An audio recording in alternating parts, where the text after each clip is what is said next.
jika dilihat dari kacamata saintifik, tidak logik banget jika MSG menimbulkan kebodohan atau menimbulkan penyakit yang berbahaya karena tubuh kita sendiri memproduksi asam amino non esensial yang sama dengan MSG.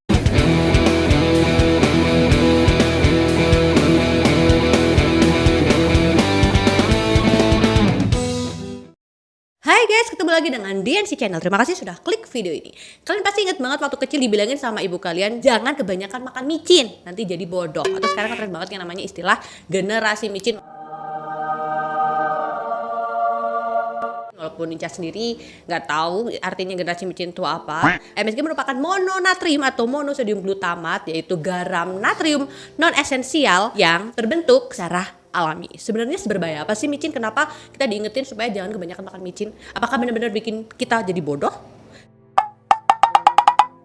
Dan kali ini kita akan bahas tentang micin beserta teori di dalamnya. Tapi buat kalian yang baru gabung dengan DNC Channel, jangan lupa klik tombol subscribe dan klik tombol loncengnya.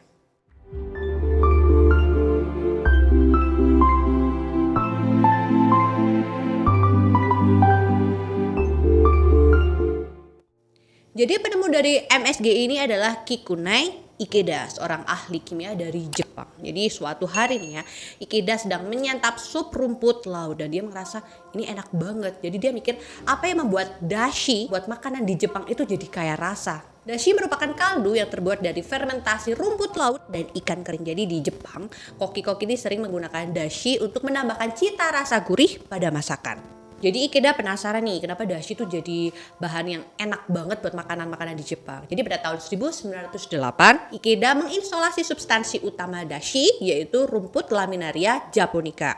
Kemudian ia melakukan serangkaian percobaan seperti penguapan untuk mengisolasi senyawa spesifik dalam rumput laut. Dan setelah dilakukan penguapan selama berhari-hari, akhirnya Ikeda itu menemukan bahwa rumput laut ini akhirnya mengkristal. Setelah dicicip itu rasanya itu gurih. Jadi dia menemukan, oh ternyata rasa gurih dari dashi itu dari rumput laut yang mengkristal ini. Dan ia menyebutnya rasa gurih ini adalah rasa umami yang berarti lezat. Jadi terobosan ini membuat cita rasa itu bertambah ya. Dia menambahkan rasa kelima pada cita rasa. Yang pertama pahit, manis, asam, dan manis. Yang terakhir adalah rasa umami yaitu gurih. Akhirnya Ikeda menentukan rumus molekul kristal yang dihasilkan yaitu C5H9NO4. Rumus tersebut sama seperti rumus asam glutamat yaitu asam amino non esensial yang juga diproduksi oleh tubuh kita. Ikeda sadar nih bahwa ia berhasil menemukan rasa umami. Terus dia berpikir, kenapa enggak aku pasarkan aja secara massal? Dan pada akhirnya pada tahun 1909 Ikeda mendirikan sebuah merek dagang Ajinomoto yang artinya esensi rasa. Sayangnya Ajinomoto ini tidak langsung mendapat perhatian dari masyarakat. Jadi selama 4 tahun Ajinomoto sempat tidak mendapatkan keuntungan. Pada tahun 1931 barulah menjadi titik balik kesuksesan dari MSG. Apalagi sejak di Kekaisaran menggunakan merek ini pada masakannya. Tetapi kesuksesan MSG nggak mulus-mulus aja guys. Banyak banget isu-isu yang ingin menjatuhkan MSG. Salah satunya isu bahwa MSG ini bikin bodoh atau bikin penyakit. Hal ini bermula dari tulisan seorang dokter yang bernama Robert Humenkwok, dokter di Maryland, Amerika Serikat. Jadi pada tahun 1968 ia menuliskan pada New England Journal of Medicine tentang sindrom restoran Cina. Ia menuliskan bahwa ia mengalami mati rasa di bagian leher, di bagian belakang yang menyebar ke lengan, serta punggung, kebas, serta berdebar saat ia mengkonsumsi makanan di restoran Cina. Sempat menduga bahwa gejala tersebut dikarenakan ia mengkonsumsi kecap dan anggur, tetapi lama-kelamaan dugaan tersebut malah menjurus ke MSG.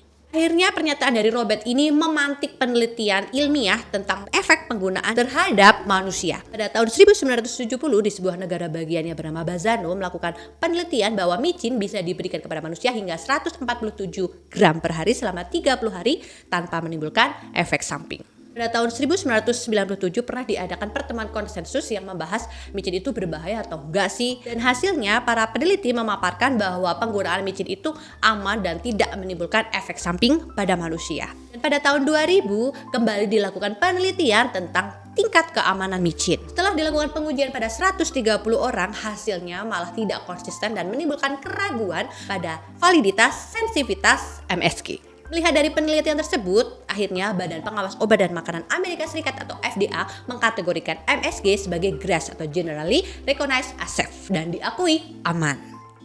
Ica jadi ingat teman Ica yang tinggal di China, dia bercerita bahwa kebas yang dihasilkan di mulut dan lidah itu bukan karena MSG, tetapi dari rempah-rempah pada masakan. Rempah-rempah ini namanya mala.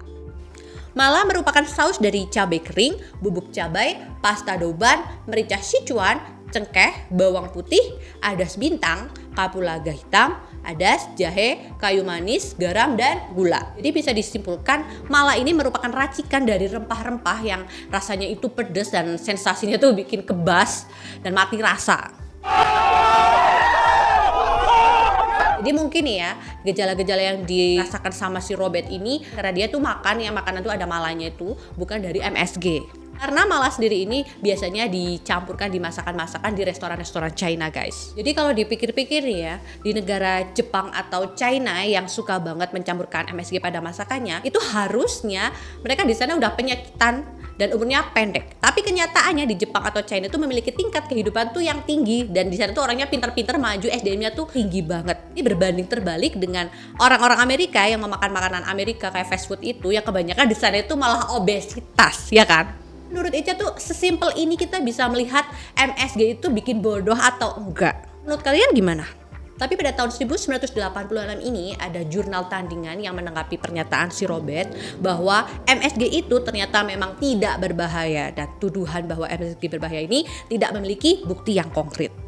Ada teori yang mengatakan bahwa pernyataan Robert yang akhirnya meruam di masyarakat luas ini sebenarnya tujuannya untuk mendiskreditkan orang-orang China yang tinggal di barat, khususnya Amerika Serikat. Dan kasus ini menjadi rasis next level karena China merupakan citizen of the world. Jadi di Amerika sana tuh banyak sekali orang-orang China yang membentuk kelompoknya sendiri seperti Chinatown, tak terkecuali di Indonesia.